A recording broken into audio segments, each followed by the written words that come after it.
So right now I'm checking Mr. Smith's current orders. I see he currently has an order for tracheostomy suctioning. I can also see that he's had the procedure done in the past. Now I'm going to gather my materials. I have my trach towel, trach suction kit with the yin core, and my sterile water. Now I'm going to enter the patient's room.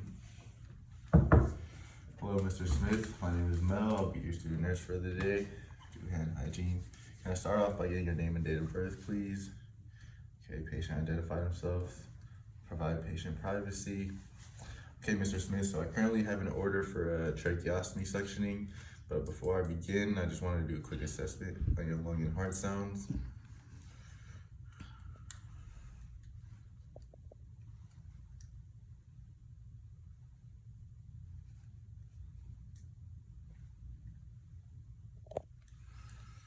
Okay, Mr. Smith, I can hear that your lung sounds are a bit groggy, congested.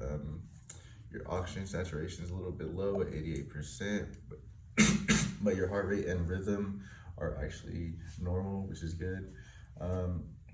So this procedure will require me to take off the oxygen from your tracheostomy site, and then I will connect some tubing to the suction mechanism, and then I will insert the suction catheter into your tracheostomy site and remove any secretions to help you breathe a little bit better and bring your oxygen saturation up. You will cough during the procedure, which is normal, but if you feel any pain or intolerable discomfort, just please raise your hand and I can pause the procedure anytime for you. Do you have any questions?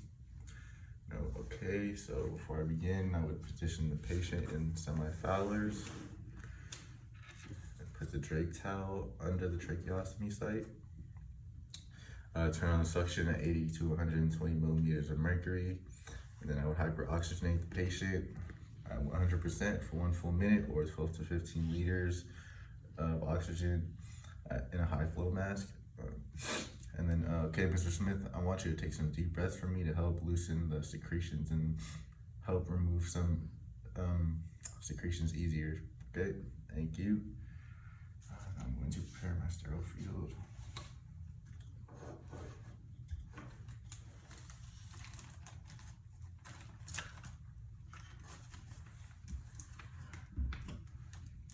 Water,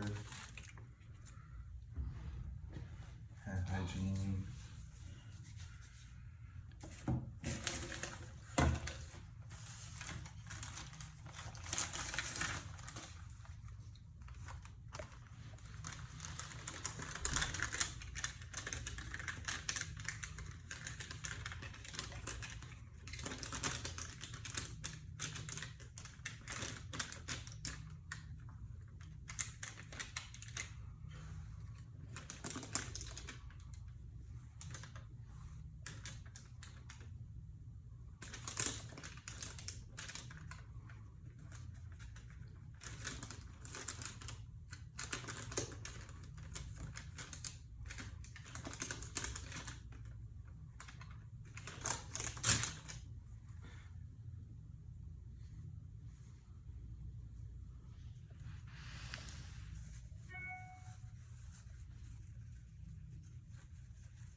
with my non-dominant hand, attach the suction catheter to the suction.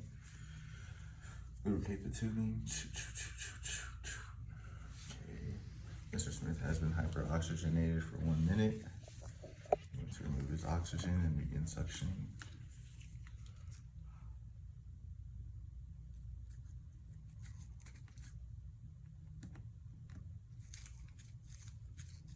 going to insert about 5 inches until the patient coughs.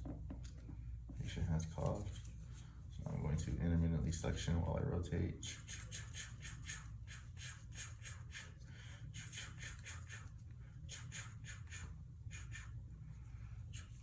I'm going to hyperoxygenate Mr. Smith again for 1 full minute. I'm going to clear the tubing. Okay, he has been hyperoxygenated for 1 minute. I'm going to reinsert the suction catheter.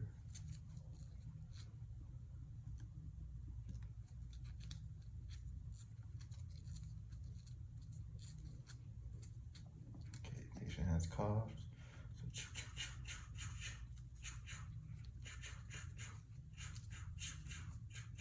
I'm also noticing that the secretions are becoming decreased. So you might not need another suctioning round.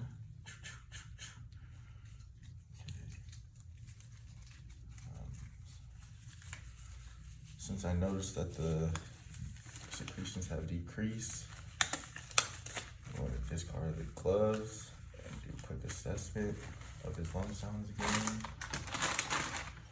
Hand hygiene.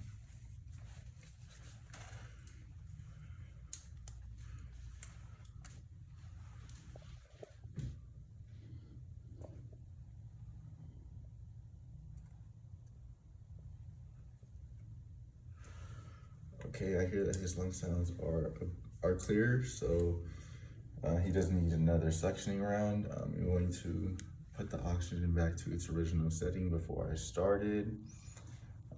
I'm also going to have the Yankor suction for his mouth if he needs assistance, but I'll leave it right here for you, Mr. Smith, in case you want to feel like you can do it on your own, which I think you can, or you're capable of.